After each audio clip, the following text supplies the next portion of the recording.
Olá e sejam muito bem-vindos. Muitos de nós vivemos convencidos de que o grande vilão para a saúde do coração é o açúcar. E o que é que fazemos? Cortamos nos doces, nas massas, no pão e achamos que estamos a salvo. Mas e se o verdadeiro perigo for algo muito mais subtil? Um inimigo silencioso que age mesmo quando a nossa dieta nos parece perfeita. Hoje vamos mergulhar a fundo naquilo que se chama a toxicidade oculta da insulina. Um fator que pode estar a danificar o nosso coração sem que a gente sequer se aperceba. E fica então esta pergunta no ar. Será que cortar nos hidratos de carbono chega para proteger o nosso coração? É uma ideia muito enraizada e até tem a sua lógica, claro, só que a ciência mais recente está a mostrar-nos que a história é, um pouco mais complexa do que isso. O que vamos explorar hoje pode mesmo mudar a forma como encaramos a nossa alimentação e a saúde cardiovascular. Para desvendarmos este mistério, vamos seguir um roteiro muito claro.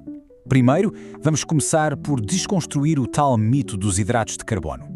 Depois, vamos dar um nome ao verdadeiro inimigo oculto, a insulina. A seguir, vamos perceber em detalhes como é que ela ataca o coração.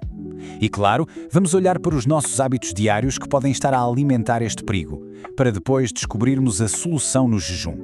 E no fim, vamos confirmar tudo isto com o que a ciência nos diz. Muito bem, vamos a isso. Comecemos pelo início, o grande mito dos hidratos de carbono. A ideia de que basta reduzir o açúcar para ficarmos saudáveis está tão enraizada que raramente a pomos em causa. Mas a verdade é que, mesmo com todo esse cuidado, podemos estar a ignorar a peça mais importante deste puzzle. E aqui é que está o ponto central. A insulina não é libertada só quando comemos açúcar. O nosso corpo também produz insulina quando comemos proteínas e gorduras, especialmente se for em excesso. Por isso, mesmo que se faça uma dieta com poucos hidratos, se as refeições forem muito grandes ou se estivermos sempre a petiscar alguma coisa ao longo do dia, os nossos níveis de insulina vão andar sempre lá em cima. O problema não é só o que comemos, mas também como e, fundamentalmente, quando comemos. Ora, a diferença é gritante quando pomos os dois padrões lado a lado. De um lado temos a alimentação espaçada. Fazemos uma refeição e a seguir damos ao corpo um período de descanso. Nesses intervalos, a insulina baixa e o sistema pode reequilibrar-se. Do outro lado, temos o padrão moderno. 3 refeições por dia, mais lanches a toda a hora. Com este hábito, o corpo está sempre a digerir, sempre a libertar insulina. Não há pausas. É este estado de insulina cronicamente alta que nós chamamos de toxicidade. E assim chegamos ao nosso protagonista. Ou melhor, ao nosso antagonista. O inimigo oculto. Não é o açúcar em si, mas a hormona que o controla. Vamos chamar as coisas pelos nomes para podermos perceber bem o problema e, claro, combatê-lo. A toxicidade da insulina é exatamente isto, um estado crónico de insulina em excesso. O perigo é que isto pode acontecer mesmo que os nossos níveis de açúcar no sangue pareçam normais nas análises de rotina. É um dano silencioso, que acontece nos bastidores, a enfraquecer o nosso corpo dia após dia, sem dar sinais óbvios, até ser tarde demais. E como é que isto se agrava? Através de um ciclo vicioso a que chamamos resistência à insulina. Imaginem que as nossas células têm fechaduras e a insulina é a chave que abre a porta para a energia entrar. Quando há demasiadas chaves a circular o tempo todo, as fechaduras começam a ficar gastas e deixam de responder bem. O corpo em pânico acha que precisa de mais chaves e o que é que faz? Ordena ao pâncreas que produza ainda mais insulina. Isto, claro, só piora o problema e aumenta a toxicidade. Mas, concretamente, de que forma é que esta toxicidade ataca o nosso coração? Não é um ataque único, é mais como uma ofensiva em várias frentes.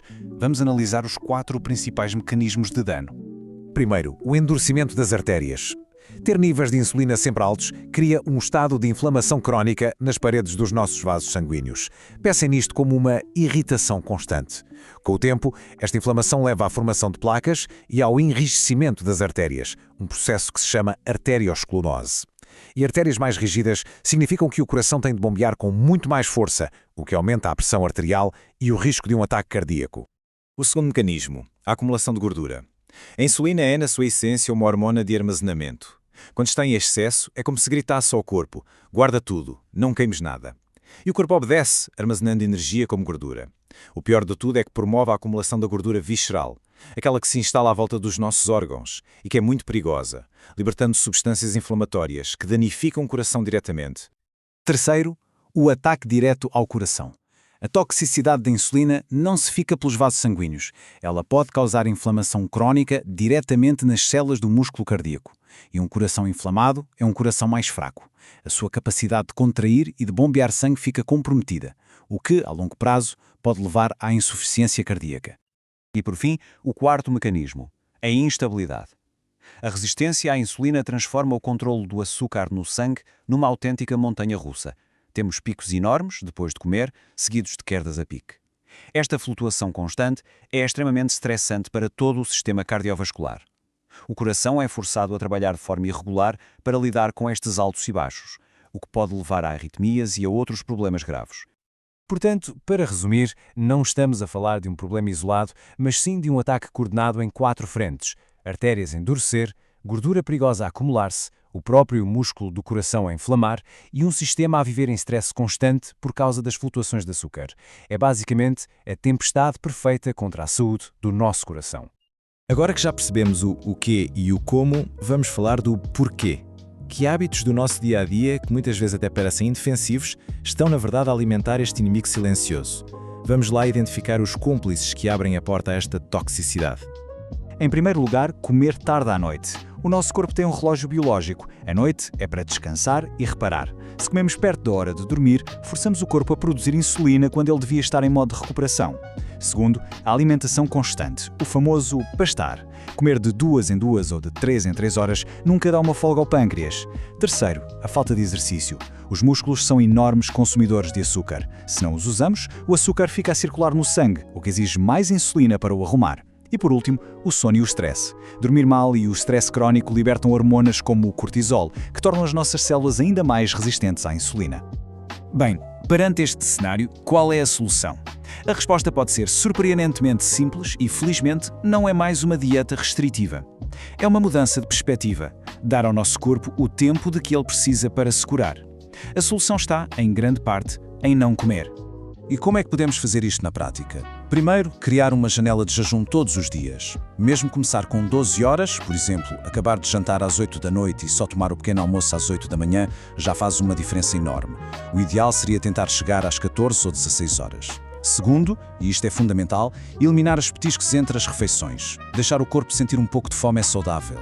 Terceiro, quando comemos, garantir que as refeições são completas e equilibradas. E finalmente, incorporar movimento. Uma simples caminhada depois de jantar ajuda os músculos a usar o açúcar, reduzindo a necessidade de insulina.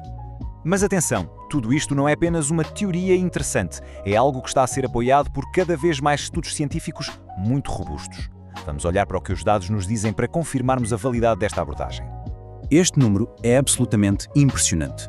Um estudo de referência publicado na prestigiada revista Circulation mostrou que pessoas com níveis de insulina elevados em jejum, mesmo tendo o açúcar no sangue normal, têm o dobro do risco de desenvolver doenças cardíacas. O dobro. Isto mostra que a insulina, por si só, é um fator de risco independente e muito poderoso. E não se trata de um estudo isolado. Em 2019, o Journal of the American Heart Association confirmou que o hábito de comer constantemente aumenta os marcadores de inflamação no sangue, a tal raiz de muitos destes problemas.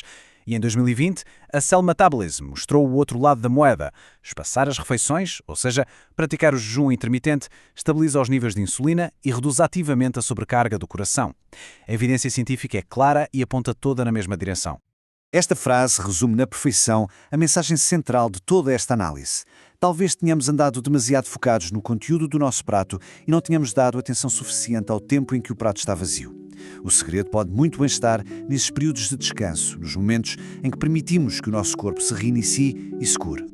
E terminamos assim com uma reflexão. A ideia não é fazer mudanças drásticas de um dia para o outro.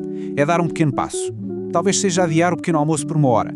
Ou talvez seja simplesmente resistir àquele snack à meia da tarde. Fica a questão.